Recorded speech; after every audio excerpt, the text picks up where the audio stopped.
Est-il possible de devenir un chrétien fidèle sans jamais faire de vœux? Est-il possible d'épouser une personne sans jamais faire de promesses? Pourquoi certains couples se contentent-ils de faire des sorties ensemble mais ne se marient jamais?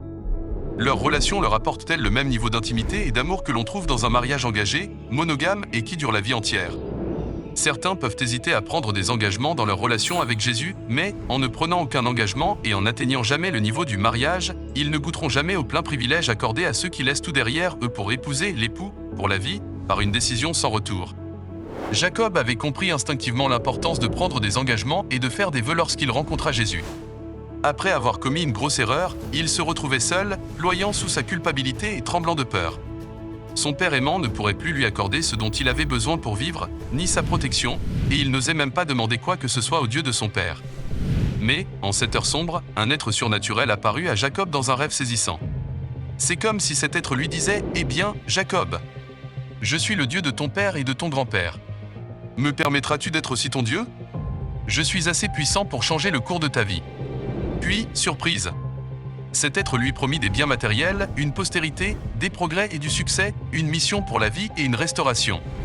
Conscient qu'il ne méritait aucune de ces choses, il exprima son allégeance en faisant cette promesse: « Si Dieu est avec moi et me garde pendant mon voyage, s'il me donne du pain et des habits, et si je reviens en paix chez mon Père, alors l'Éternel sera mon Dieu, et je te donnerai la dîme de tout ce que tu me donneras. » Que se passera-t-il si quelqu'un ne promet jamais rien ou ne décide jamais rien après avoir reçu les invitations de l'Esprit? En ne faisant aucun vœu et en ne prenant aucun engagement, beaucoup de ceux qui hésitent entre le devoir et leurs inclinaisons finiront par pencher vers l'infidélité et abandonneront les voies de Dieu.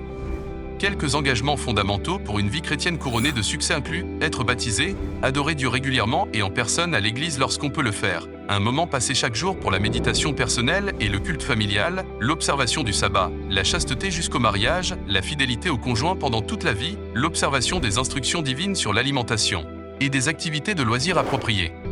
Lorsqu'il s'agit de rendre à Dieu les dîmes, les offrandes régulières et les dons destinés aux pauvres, nous ne devons jamais nous attendre à ce que cela soit spontané. Si notre don n'est pas le résultat d'un vœu ou d'une décision prise dans notre cœur, il sera certainement guidé par notre nature égoïste et deviendra inconsistant ou spasmodique. Comme l'avait compris Jacob, la fréquence de nos dons doit être déterminée par les dons déjà faits par Dieu et non par nos inclinaisons, nos émotions, un appel, un bon projet, ni même un besoin. Les vœux prononcés devant Dieu sont des témoignages montrant que nous désirons que notre cœur originalement égoïste soit remplacé par un cœur nouveau, disposé à obéir et à agir en étant guidé par des principes conformes à la volonté de Dieu. Ils sont comme des portes que nous ouvrons pour que le Saint-Esprit réalise en nous le vouloir et le faire pour son projet bienveillant. En décidant de nous embarquer dans une relation d'engagement avec Jésus, mettons nos désirs à la dernière place et Dieu à la première.